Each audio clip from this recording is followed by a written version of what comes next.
Audio Jungle.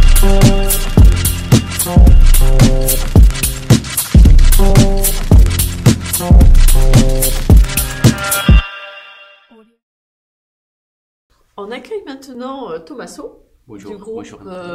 Université européenne, Universidad Europea, avec à l'Université européenne 3 campus proposés, un aux Canaries, un à Madrid, un à Valencia. Pour commencer, est-ce que tu pourrais nous expliquer ce que sont ces 3 campus, quelles sont leurs différences et nous les présenter? Oui, merci bien Nathalie pour l'introduction, pour la présentation. En fait, oui, dans l'Université européenne, nous avons 4 campus dans 3 villes différentes. Nous avons 2 campus dans la ville de Madrid, donc la capitale d'Espagne. Le premier qui se trouve dans la partie est de la ville, Villaviciosa de Odón, et le deuxième campus qui se trouve dans la partie nord. Dans la ville de Valencia, nous avons le 3e campus et après le campus le plus petit dans les îles Canaries, aussi le plus jeune. Au niveau des informations sur les campus de l'Université européenne, le campus de Madrid, c'est le campus le plus grand. Donc ici à Madrid, nous offrons soit des licences, nous offrons des masters. Par exemple, le deuxième campus que j'ai mentionné, le campus d'Alcobendas, c'est le campus de notre école de master du Real Madrid. Tandis que le campus de Villaviciosa de Odón, c'est le campus le plus aussi célèbre de l'Université européenne avec le lac, où nous avons toutes les formations, les 4 facultés principales de l'Université européenne. Après, le 3e campus, c'est le campus de Valence, un campus international avec à peu près 4000 étudiants au niveau présentiel qui toutes les années vont à Valence pour faire ses études. Et finalement, nous arrivons au campus des îles Canaries, qui est le campus le plus petit, le plus jeune, où nous avons des études, par exemple, de kinésithérapie, que nous offrons aussi dans les autres campus, mais c'est un campus qui est en train de devenir plus grand dans les années. Ça fait 4 ans que nous sommes dans les îles Canaries. À peu près, nous avons 1000 étudiants qui, toutes les années, vont dans les îles Canaries et Tenerife pour faire ces études dans l'Université européenne. Donc, c'est plutôt une différence des dimensions, bien sûr, parce que le campus de Madrid, c'est le principal. Et au niveau aussi d'offres académiques, nous avons des programmes, par exemple, internationaux, que nous offrons seulement dans le campus de Valence. Donc, nous cherchons de faire un mélange de l'offre académique et des campus pour offrir à tous les étudiants la possibilité de choisir, de prendre la décision la plus appropriée selon les exigences, les préférences. D'accord.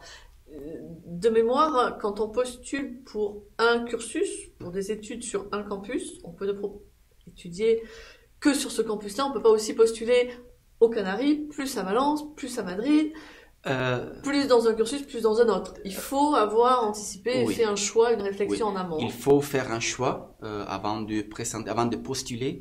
Bien sûr, il y a la possibilité après l'inscription de changer. Mais on ne peut pas postuler dans 2 ou 3 campus ou 2 programmes en même temps. Donc, on peut par exemple être inscrit dans psychologie en espagnol Valence et après demander le changement pour le campus de Madrid, psychologie Madrid ou psychologie en ligne, 100% en ligne. Mais on ne peut pas postuler en même temps pour 2 campus ou 2 programmes de formation différentes. D'accord. Je crois que la raison principale d'ailleurs, c'est que vous gérez vos étudiants de la même façon et que pour rentrer à Valence, à Madrid ou aux Canaries, le test est le même. Alors, on va y revenir peut-être plus en détail, mais test d'anglais, on passe le même test sur la même plateforme si on postule à Valence, à Madrid ou aux Canaries. Test d'espagnol, qui sont les 2 tests totalement en commun pour les langues, c'est la même chose. C'est le même test d'espagnol qu'on le passe pour les Canaries, pour Valence ou pour Madrid. Le test d'aptitude psychotechnique, c'est la même chose aussi. C'est la même chose. Donc ça, on peut dire que c'est en commun pour tous les cursus de tous les campus de l'Université européenne. Après, il peut y avoir des différences. Alors, voilà, qu'est-ce qui est en commun? Et puis, qu'est-ce qui peut éventuellement varier? On va dire, si on veut rentrer, par exemple, à l'Université européenne de Valence, qu'est-ce qui va être demandé comme processus d'admission? Ok, donc ça change selon la formation, selon la licence. Donc nous avons le même processus pour médecine dentaire en anglais ou en espagnol. Nous avons la double option, donc il y a les deux formations, et kinésithérapie. Donc kinésithérapie et dentaire, c'est le même processus. Il y a de petites choses qui changent, par exemple, dans le processus d'admission de psychologie ou marketing balance. Bon, je commence avec médecine dentaire et kinésithérapie.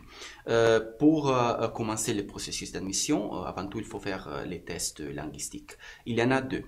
Le test en anglais et le test en espagnol, c'est un test en total de 50 minutes pour les deux, donc 50 pour espagnol, 50 pour le test d'anglais, divisé en trois sections. La première, c'est l'écoute en espagnol ou en anglais. La deuxième, c'est la compréhension du texte. Et la troisième, c'est la partie de grammaire en anglais ou en espagnol.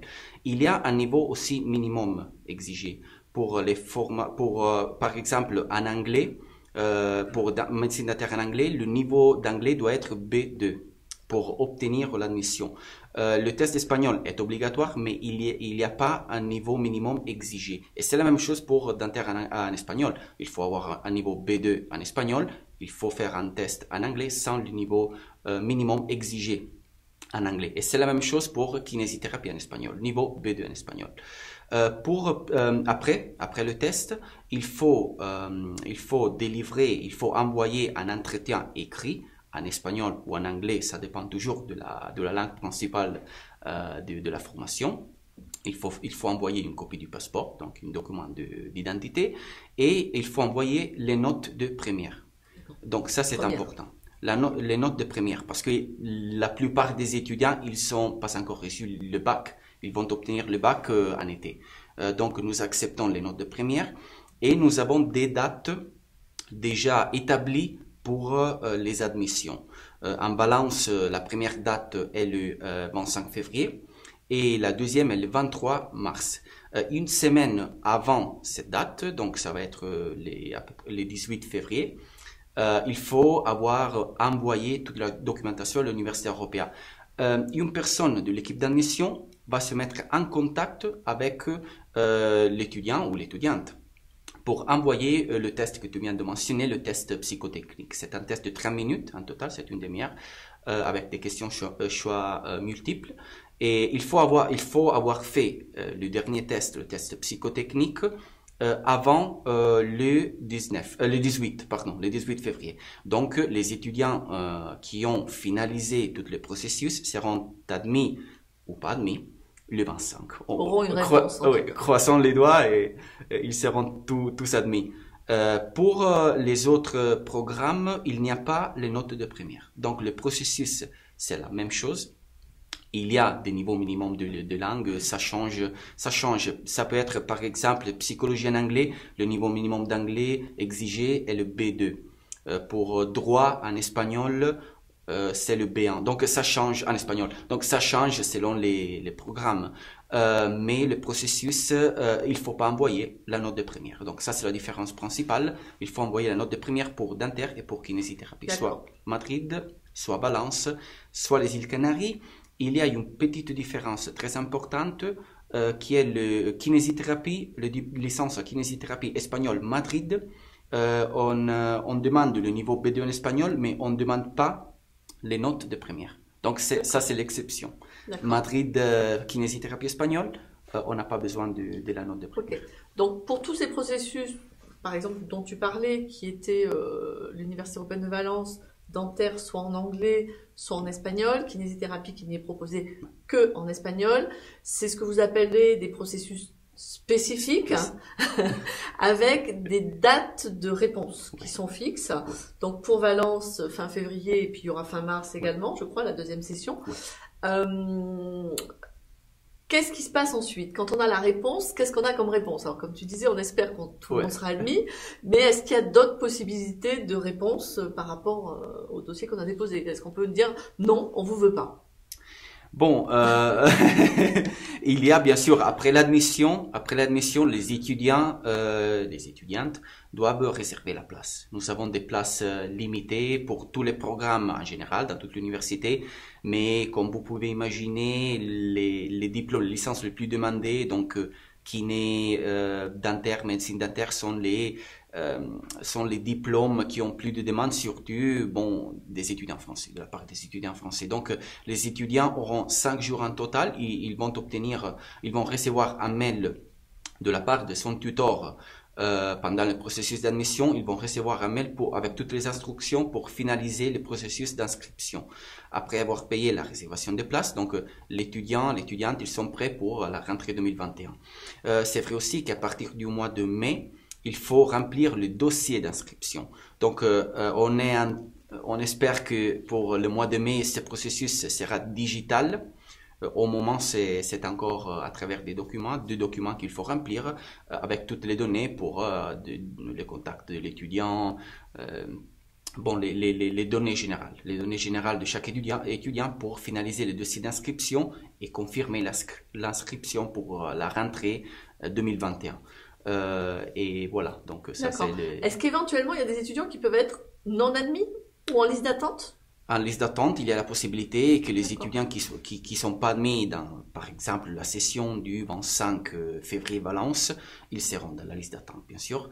Oui, il y a la possibilité aussi de ne pas obtenir la mission. Il faut être honnête, mais le taux de réussite est plutôt haut. D'accord. Ça c'est vrai, selon les statistiques des années dernières, le taux de réussite des étudiants français, ils arrivent avec une note de première haute. Donc, les taux de réussite, c'est bon.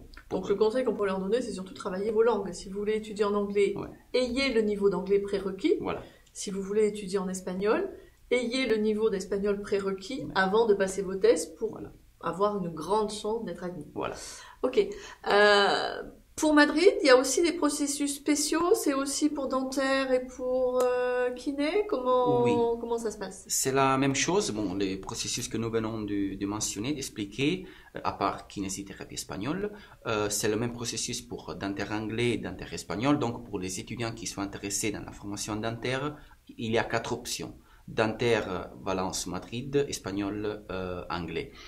Et c'est le même processus pour kinésithérapie en français. Nous offrons les programmes, la licence en kinésithérapie en français. C'est vrai aussi qu'à partir de la 2e année, les étudiants doivent avoir un niveau B2 en espagnol, mais il ne faut pas avoir un niveau B2 pour être admis en première année. Il faut avoir un niveau C1 en français, mais c'est même pas nécessaire qu'ils fassent le test linguistique en français, et il faut envoyer aussi les notes de première. Les notes de première, dans ce cas-là aussi, c'est nécessaire. Et en ce qui concerne les dates d'admission, nous avons beaucoup de dates pour Madrid dentaire. La prochaine, c'est le 28 janvier, et après, chaque 2 semaines, le jeudi, on va avoir une date d'admission. Il faut avoir toute la documentation prête pour l'admission du, par exemple, 11 février ou 25 février. Une semaine avant la date d'admission. Et voilà, donc ils vont recevoir le même lien pour réserver la place, le même document pour les dossiers d'inscription. Donc le processus, c'est le même. Ça change de tuteur parce que nous avons des tuteurs Valence, Canaries et Madrid, donc c'est pas la même personne. Et pour kiné français, nous avons les dates déjà pour les admissions 2021, c'est le 11 mars et le 15 avril. Donc les étudiants, ils ont un peu plus de temps pour penser, mais le conseil, c'est de commencer déjà avec les démarches parce que nous avons beaucoup de demandes, beaucoup d'étudiants qui, en janvier, ils ont déjà présenté, ils ont déjà postulé, présenté les dossiers. Donc, mon conseil personnel, c'est de commencer déjà, les étudiantes qui ont déjà les idées claires, de commencer avec les démarches. Ça sert à rien d'attendre si on a les niveaux. Tu nous confirmes que les études de kinésithérapie en français, la partie théorique, les cours théoriques, c'est bien les 4 années en français? Oui. C'est en français, la partie pratique, c'est en espagnol. Parce que, bon, les étudiants, ils feront des heures pratiques avec des patients réels à partir de la 2e année. Donc, c'est nécessaire un niveau B2, un niveau O pour avoir ici une conversation avec les patients, parce que c'est un travail de contact direct avec les patients. Donc, les heures pratiques sont en espagnol, mais la partie pratique est en français. D'accord. Il nous reste un campus. Théorique, pardon. Il nous reste un campus. Pour le campus des Canaries, donc aux Canaries, pas de cursus dentaire de proposer. Sur les processus spéciaux qu'on a évoqués, c'est uniquement la kinésithérapie. Là aussi, les réponses se sont données tous les 15 jours, une fois par mois, au fur et à mesure. Comment ça se passe pour les Canaries? C'est une fois par mois. C'est D'accord. une fois par mois. On va avoir une date d'admission en février, en mars, avril et jusqu'au mois de mai. Et c'est le processus spécial. Donc, la différence, c'est que le processus spécial, il faut la note de première. Le processus normal, c'est pas nécessaire, Pas de la note de note. première. Ok. Et donc, les Canaries, kinésithérapie Canaries, c'est spécial. Donc, il faut envoyer les notes de première et suivre les mêmes démarches de Valence, de Madrid. Ok. Alors, comme c'est un peu compliqué avec 3 campus, je vais résumer et tu vas me dire si j'ai bien compris. On est sur des réponses sur fin février et fin mars pour dentaire et kinésithérapie à l'Université européenne de Valence, Voilà. sur des processus spéciaux avec obligation de fournir des notes de première. Un test d'anglais, un test d'espagnol, un test psychotechnique et un entretien qui se fait par écrit, avec des questions écrites, auxquelles on répond par écrit. Si on postule en anglais, il faut répondre à l'entretien en anglais. Si on postule en espagnol, on répond à l'entretien en espagnol. Autre processus spéciaux, dentaire, Université européenne campus de Madrid, en anglais ou en espagnol. Là, on a une réponse tous les 15 jours, mais Voilà. c'est aussi un processus spécial, test d'anglais, test d'espagnol, test psychotechnique, entretien écrit, auquel on répond en anglais si on veut étudier en anglais, et on répond en espagnol si on veut étudier en espagnol. Voilà. Dernier processus spécial pour l'Université européenne de Madrid, les études de kinésithérapie en français, avec 2 sessions d'admission, une en mars cette fois-ci, Voilà. une en avril. Et là, test d'anglais obligatoire, Voilà. même si on étudie en français, test d'espagnol obligatoire, même si on étudie en français, les notes de première pour tous ces processus spéciaux. Et puis l'entretien peut se faire en français. Il a été rédigé en français, donc les questions sont posées en français, Voilà. et on répond en français. Dernier processus spécial pour les Canaries, la kinésithérapie qui est en espagnol, un test d'anglais, un test espagnol, un test psychotechnique, un entretien avec des questions en espagnol. Et là, les réponses, c'est une fois par mois, on va dire à la fin de chaque mois. Voilà. Donc voilà, pour ces processus-là qui sont de façon régulière, si on n'est pas dans les temps pour le mois de janvier, on postule en février. Si on n'est pas en février, en mars. Et dans ces cas-là, c'est tant qu'il y a des places, vous proposez des places. Qu'est-ce qui se passe si on postule au mois de juin et qu'il n'y a plus de place? Est-ce qu'on est on peut quand même faire un processus d'admission ou c'est terminé? Dans ce cas-là, si on n'a plus de place, les étudiants seront dans la liste d'attente. D'accord. Donc on n'a pas la possibilité, s'il n'y a pas de place physique, on ne peut pas accepter l'étudiant ou l'étudiante. Il y a, c'est vrai, l'option de l'année prépa. Nous avons une année prépa en anglais avec un niveau B2 nécessaire pour être admis, qui va permettre, c'est un cours général, donc après l'année prépa, on aura la possibilité de choisir dentaire Madrid ou espagnol, anglais ou kinésithérapie par exemple. Donc il y a l'option de l'année prépa, c'est un processus, l'année prépa, pas spécial, donc ça va pas être nécessaire la note de première. Mais oui, nous avons cette option. Sinon, les étudiants qui arrivent tard, ils seront dans la liste d'attente. D'accord, il faut croiser les doigts en espérant que quelqu'un ne confirme pas une place et qu'on puisse la leur proposer. Il y a des étudiants qui en juillet sont admis dans le PACES, par exemple. Donc, ils décident d'abandonner la place. Voilà. Et donc, dans ce cas-là, les étudiants de la liste d'attente seront contactés pour être admis ou pour être pas admis. D'accord. Me vient une question, quand on a réservé sa place et qu'on est admis en PACES, on perd les frais de réservation de place, on n'est pas remboursé par l'université. Ok, on est d'accord. Ça fait partie des inconvénients du système. Ok. Je crois qu'on a pas mal fait le tour des processus d'admission. On va peut-être parler des processus normaux. Oui. Donc, qu'est-ce qui se passe dans ce cas-là et comment sont données les réponses et le processus normal, c'est-à-dire tout ce dont on n'a pas parlé jusqu'à maintenant. Oui, donc dans ces cas-là, il n'y a pas une date d'admission. Donc, les étudiants peuvent être admis tous les jours. En ce qui concerne le temps pour être admis, ça peut être un jour ou ça peut être 5 jours. Ça dépend de la rapidité de l'étudiant ou de l'étudiante. Bon, c'est pareil. Le processus c'est pareil.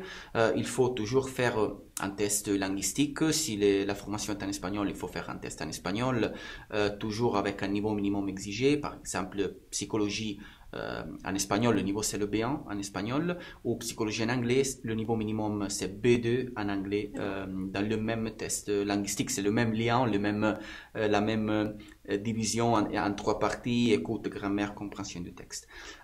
Après, un tuteur de la faculté se mettra en contact avec l'étudiant pour envoyer, pour recevoir l'entretien écrit, le passeport, bien sûr, et l'étudiant recevra les tests psychotechniques de demi-heure dont nous venons de parler. Et après avoir fait le test psychotechnique, on peut être admis. On va être admis ou... D'accord, donc si le prérequis linguistique, là c'est uniquement là-dessus qu'on va se baser, si le prérequis linguistique est bon, on est sûr qu'on va être admis à l'université. On vient de parler de dentaire, kiné. Peut-être un cursus qui est un petit peu à part chez vous, c'est les études de médecine.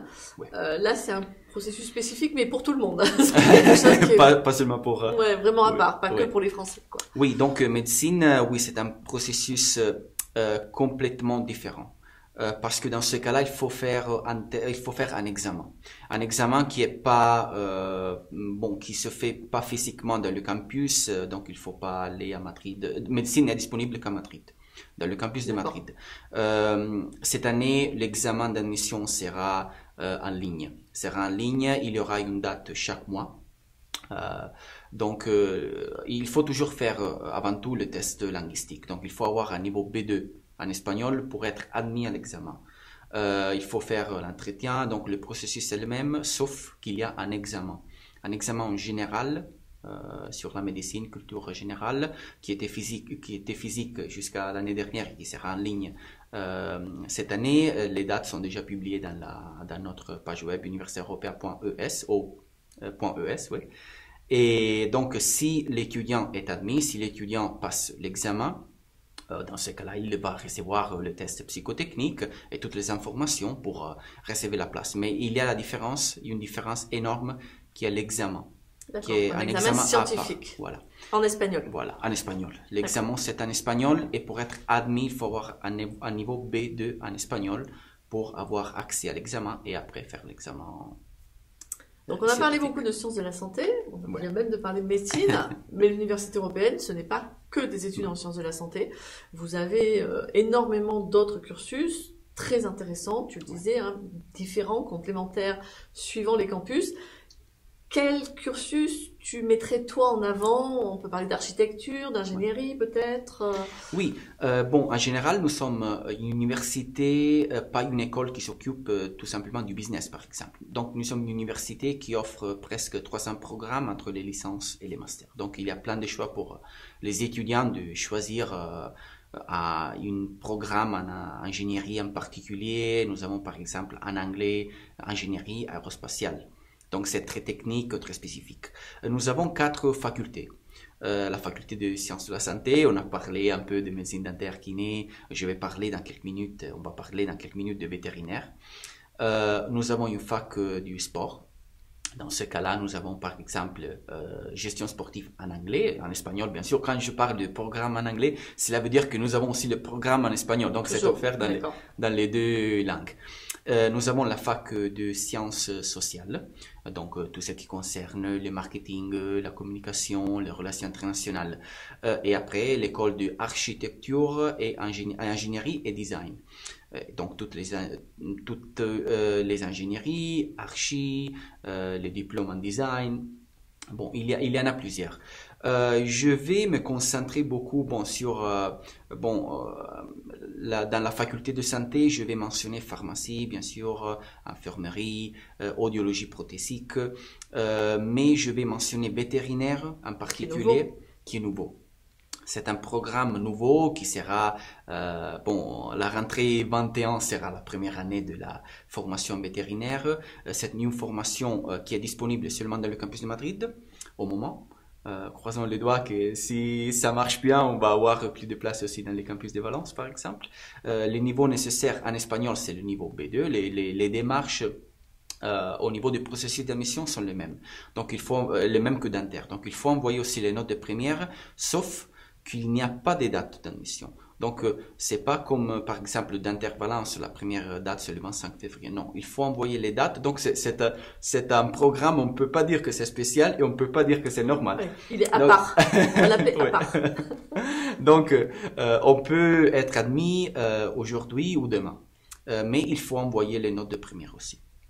Bon, c'est un programme qui offre beaucoup de possibilités aussi au niveau du travail. On peut travailler dans le monde de la santé au niveau public, au niveau privé, au niveau des soins des animaux, dans le domaine alimentaire, donc la production, conservation des aliments pour les animaux, aussi dans les hôpitaux, cliniques pour les animaux. Donc, il y a plein de possibilités, plein d'options pour travailler dans le domaine de la vétérinaire. C'est un programme avec beaucoup d'heures de pratique, 2000 en total, dans les 5 années. Ça, c'est important de préciser. Vétérinaire, ça va être 5 ans. C'est pas 4 ans. Et dentaire aussi, médecine dentaire. Je crois qu'on n'a pas mentionné cette partie. Kinésithérapie, par exemple, et les autres programmes sont 4 ans. 4 ans. En Espagne. Donc, vétérinaire, on va avoir 2000 heures de pratique. Nous avons le premier hôpital de simulation vétérinaire en Europe. Donc, les étudiants commenceront déjà à partir de la première année avec des heures pratiques. Et nous avons une clinique vétérinaire à Madrid où les étudiants feront des pratiques aussi avec des patients réels. Donc, des animaux. Sur le campus? Non, pas sur le campus. C'est pas dans le campus. Peu plus loin. D'accord. La clinique vétérinaire, c'est pas dans le campus, l'hôpital est dans le campus. Ils feront aussi des expériences dans des écuries, c'est oui. Écuries, oui, en français. Et l'université, bien sûr, va se charger de aussi la partie du transport pour arriver et faire des pratiques dans les. Donc c'est une nouveauté dans notre plan d'études. Et il y a aussi un partenariat avec la University of Colorado. C'est une université, la 3e université la plus prestigieuse aux États-Unis dans le domaine de la vétérinaire, où à partir de la rentrée 2021, on commencera soit les profs, soit les étudiants à avoir des projets de mobilité. Si la Covid va nous permettre aussi la mobilité des étudiants, mais donc on commence aussi à avoir déjà à partir de la première année des mobilités disponibles. Donc c'est un programme qui est très intéressant, très intéressant. Après, bon, je vais mentionner aussi, nous avons beaucoup de programmes en anglais. Je peux mentionner par exemple psychologie en anglais, 100% en anglais. Je vais mentionner, bon, on a déjà mentionné Dentera en anglais, International Business en anglais, Relations internationales en anglais, le double diplôme Relations internationales, Business international en anglais, Business Entrepreneurship disponible en anglais sur le campus de Valence, Tourisme international, encore une fois à Valence, Traduction à Valence, ingénierie aérospatiale, bon, on a le sports management, donc la gestion sportive à Madrid en anglais. On a beaucoup d'options. On a beaucoup d'options aussi au niveau des masters, l'école du Real Madrid, toutes les masters sont offerts soit en espagnol, soit en anglais. Je vais, entre les programmes que j'ai mentionnés, Archi, parce qu'il y a beaucoup... Intéressant l'architecture chez vous, avec une certification, je crois, de l'ordre des architectes américains ou quelque chose comme ça. Tu peux nous en dire plus peut-être? Oui, c'est la certification NAB. C'est la certification NAB qui est la certification officielle des universités d'architecture aux États-Unis. Donc, nous avons cette certification, la licence en architecture qui est 5 ans. À l'université européenne, c'est 5 ans, plus une année de master, si vous voulez, bon, les masters avec l'université européenne. Oui, il y a la certification NAB, qui est la certification officielle des études d'archi aux États-Unis. Avec cette certification, qui est inclue dans la licence, les étudiants auront la possibilité de participer au concours pour être partie du catalogue des architectes aux États-Unis. Donc, pour les étudiants qui ont le rêve d'aller faire tout simplement une expérience de 2 ans ou 3 ans aux États-Unis, ils auront la possibilité de participer au concours pour l'admission à la liste des architectes officiels des États-Unis. Nous avons aussi, à partir de 2020, une autre certification qui est la certification RIBA, la Royal Institute of British Architects, qui est pour le Royaume-Uni. Donc, on connaît un peu le thème de la Brexit et l'Université européenne s'est activée pour avoir le titre d'architecture reconnu aux États-Unis, aux États-Unis avec le NAB, au Royaume-Uni avec la certification RIBA. C'est la certification, c'est juste pour vous donner un peu la dimension de la certification de Oxford et Cambridge. D'accord. Dans les facultés d'archi. Donc, la qualité des études, il y a 1500 heures de pratique dans les 5 ans, 300 heures. Beaucoup de travail en projet, je crois, oui, hein, des oui, professeurs qui sont tous des professionnels en exercice et qui impliquent beaucoup voilà. leurs étudiants dans leurs projets professionnels. Il y a en plus, à part les 1500 heures de pratique, il y a 300 heures qui sont obligatoires de pratiques professionnelles avec des professionnels dans des entreprises, pas simplement le stage ou dans des entreprises. Il y a 300 heures obligatoires. Et architecture est disponible soit en espagnol, soit en anglais. En anglais, 85%. Donc, il y a un 15% d'espagnol. Donc, il faut avoir aussi un petit niveau d'espagnol pour. Il y a pas c'est pas disponible 100% en anglais. D'accord. Mais presque là, il y a une matière qui est en espagnol dans la première année. Donc, c'est pour ça le 15%. Le 15%, c'est une matière.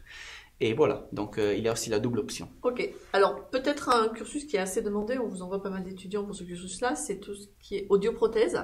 Donc là, on est sur 2 ans d'études. Ouais. Tu nous expliques un petit peu comment on fait pour y rentrer et quels peuvent être les avantages de ce cursus d'audio. Oui, c'est une formation de 24 mois. C'est une formation de 24 mois disponible à Madrid. Donc, on n'a pas la possibilité de choisir entre Madrid, Valence ou Canaries.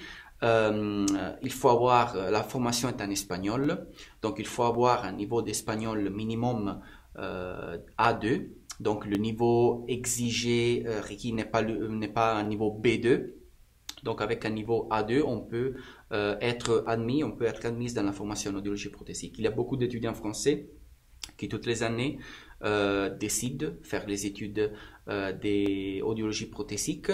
Nous avons l'hôpital simulé où les étudiants avec des laboratoires des 15 personnes en total, où les étudiants divisés par groupe feront des heures de pratique. Il y aura bien sûr aussi la partie théorique qui est en espagnol. Mais oui, c'est une formation qui offre beaucoup aussi des débouchés, professionnels. C'est un travail qui a beaucoup de demandes en France et il n'y a pas trop de place en France. En fait, je crois que c'est une formation de 3 ans sur 36 mois et chez nous, c'est 24. Le titre, bien sûr, est reconnu en Europe. Nous sommes partis des accords de Bologne, donc c'est pas seulement les audiologies. Tous les programmes sont reconnus dans l'Union européenne parce que nous sommes partis des accords de Bologne. Il faut faire des démarches au niveau de l'homologation du titre en France, mais le titre est valide. Donc, c'est une bonne nouvelle pour les étudiants qui choisissent la formation en audiologie, 24 mois. Et c'est une très bonne formation pratique comme comme les modèles académiques universitaires européens. Donc on parle de pratique à l'intérieur des cours, avec de la théorie, mais aussi, par exemple en kinésithérapie, des pratiques d'un élève sur l'autre élève les premières années. Mais à un moment, on va aller en stage. Donc ces pratiques extérieures, est-ce que c'est aux étudiants de les trouver ou est-ce que c'est l'université qui se charge de proposer des lieux d'accueil de stage aux étudiants? Nous avons 300 partenaires dans le monde. Donc, chaque faculté, nous avons des partenaires, par exemple, pour archi. On rentre dans le thème de architecture. Nous avons, par exemple, Paris-la-Villette, au niveau des accords avec des autres universités où les étudiants peuvent faire des expériences. Nous avons, par exemple, moi je suis italien, le Politecnico di Milano, qui est l'école étoile en Italie dans le monde de l'archi. Donc c'est le point de repère pour les Italiens. Nous avons des accords aussi San Diego, University of San Diego aux États-Unis, University of Newcastle en Australie. Donc nous avons des partenariats avec des universités, avec des entreprises, selon la faculté. Donc ça dépend. Dans les domaines de la santé, nous avons des accords avec les stages. Il faut faire le stage en Espagne. Donc les stages sont en Espagne. Nous avons des accords avec des institutions espagnoles, pardon. Dans le domaine de la santé, sinon nous avons au Japon, Australie, aux États-Unis. C'est vrai aussi que les étudiants, s'ils préfèrent, ils peuvent chercher et trouver une institution, une entreprise. Et nous avons une équipe qui s'occupe de l'acceptation ou bon, de rejeter selon des paramètres qu'ils vont analyser. Et dans ce cas-là, cette entreprise, cette institution sera partie du catalogue à partir de l'année prochaine. Donc, il y a la possibilité de chercher, mais nous avons beaucoup, bon, les étudiants, ils ont plein de possibilités, plein d'options entre lesquelles choisir. Et en dentaire, vous avez une clinique, hein, je crois, oui. pour les dentistes, qui est située aussi à Villaviciosa de Odón, puisque l'UM à Madrid est un peu à l'extérieur, mais la clinique dentaire, elle est dans Madrid, c'est ça? Oui, il se trouve dans la ville de Madrid, au centre de la ville, des cliniques dentaires réelles, donc où nous avons des patients réels qui tous les jours vont dans la clinique pour faire bon. Et aussi à Valence, nous avons une clinique. Donc Madrid, nous en avons deux.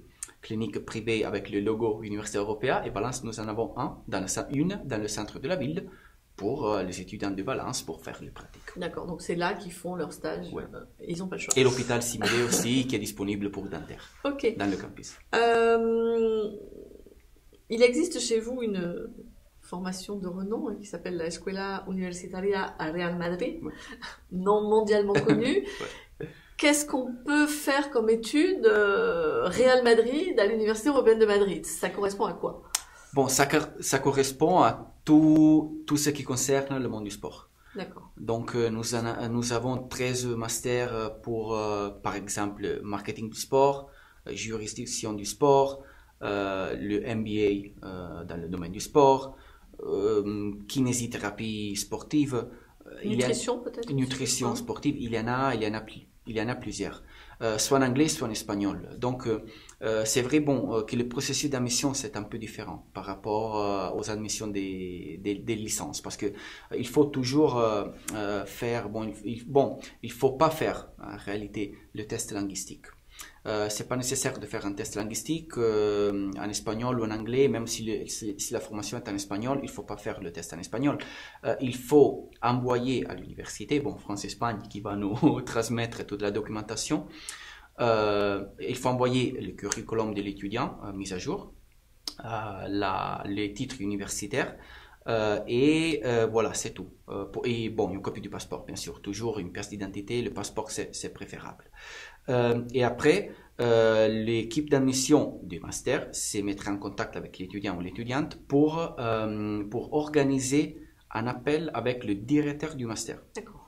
Donc, le directeur du master va faire une analyse générale du niveau de la langue et des habiletés de l'étudiant. Donc, on a des étudiants qui, par exemple, ont étudié nutrition en France, et donc le directeur du master va poser des questions sur la nutrition en général pour connaître les connaissances.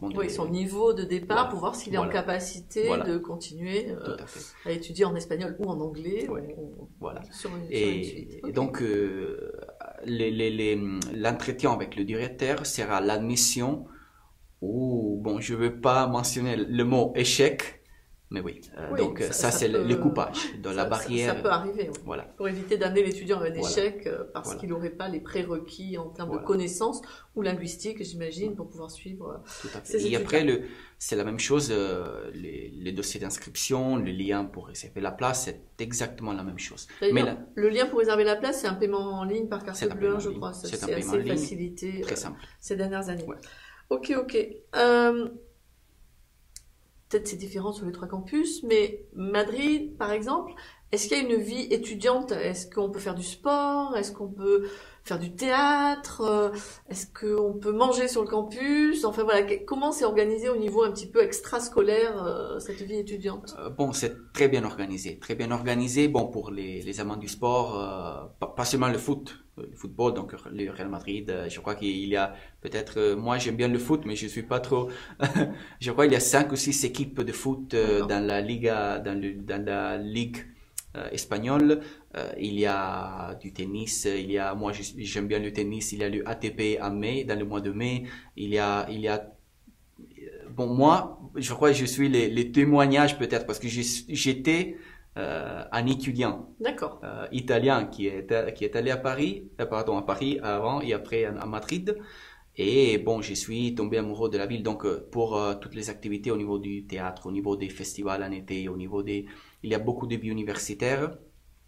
Nous offrons, j'imagine qu'il y a des étudiants qui se posent la question des logements. C'est ça aussi. Nous avons des logements dans le campus de Madrid, hors campus, Valence et les îles Canaries, mais très proche du campus. Donc, dans ces cas-là, en ce qui concerne les logements, nous avons l'option des résidences universitaires, mais ça c'est un choix aussi personnel et privé. Donc, il y a des étudiants qui préfèrent la vie hors du campus, et ça c'est normal. Et Valence, Madrid, il faut être honnête, les campus se trouvent à 20 minutes du centre de la ville, mais c'est très facile d'arriver. Il y a un bus chaque 5-7 minutes qui va dans le campus, donc c'est très... Mais par exemple, le campus de Valence, c'est juste dans le centre de la ville, très proche de la plage. Il y a des activités. Valence, c'est une ville très active, beaucoup de vie étudiante, beaucoup de vie universitaire, aussi au niveau international. C'est juste pour donner plus de détails sur l'internationalité de l'université européenne. Le 30% des étudiants de l'Européen sont des étudiants internationaux. D'accord. La plupart français. Donc la nationalité, à part bien sûr la nationalité espagnole, la nationalité française est la plus représentée dans nos campus. Donc au niveau de l'intégration, pour les Français, c'est très facile. Il y a à peu près 550-600 étudiants français toutes les années. Donc c'est une très bonne communauté. Oui, il y a beaucoup, et c'est le même pour les îles Canaries. C'est un campus un peu plus petit, mais il y a beaucoup de Français. Donc au niveau de l'intégration de la vie universitaire, je crois que c'est très bien organisé. Nous avons aussi des accords avec City Life Madrid ou Be Madrid. Il s'agit de petites, pas petites, ils sont plutôt grandes institutions qui organisent des week-ends. Oui, on a eu Be Madrid ce matin. Oui. Donc c'est super, très bien organisé. Pour conclure, on voit que tu es italien, mais que tu es passé par Paris. Aujourd'hui, tu es à Madrid. Ouais. Donc l'expatriation en tant qu'étudiant, tu l'as vécu. Si tu avais un conseil à donner à un futur étudiant qui a envie de venir à Madrid et à l'université européenne, qu'est-ce que tu lui dirais? Bon, personnellement, c'est franchement, bien sûr, de peut-être risquer, parce que Ose. Oui, tout à fait. Parce que c'est pas facile. Moi, j'ai étudié à Paris, à Nancy aussi, en Lorraine, en Italie, bien sûr, à Londres. Je suis allé la plupart des fois tout seul. Pour découvrir. Donc c'est un risque parce que les premières 2 semaines, j'appelais ma mère tous les jours. En tant que bon italien, la maman. Mais finalement, tout va bien aussi. Donc c'est un risque. Il faut, je crois, il faut risquer. Les premiers jours seront terribles au niveau aussi de la nourriture. Parce que vous êtes habitué, vous avez des habitudes différentes. Mais après 3 semaines, après un mois, vous allez avoir un petit groupe d'amis qui connaît un autre ami, une autre amie du cours. Donc, dans ces cas-là, la ville va être votre famille. Et après 15-20 jours, pendant la semaine de Noël, les semaines de Noël, vous allez être pas triste avec vos familles parce que on n'est jamais triste avec les familles, mais vous avez besoin de rentrer à Madrid, à Valence, dans les îles Canaries, n'importe où. Et donc, mon conseil, c'est de risquer, de ne pas penser trop tout le temps, mais ça, c'est un risque, ça, c'est pas un risque. Go. Oui, je pense que c'est épanouissant. Du coup, tu as des familles partout aujourd'hui, partout où tu es passé. Donc, merci beaucoup, Tommaso, pour ton intervention. Merci. Donc, osons les études en Espagne. On retrouve à 15h Jacqueline d'Easy Gestion Madrid pour son intervention sur les démarches administratives pour lesquelles elle peut vous accompagner. Audio Jungle.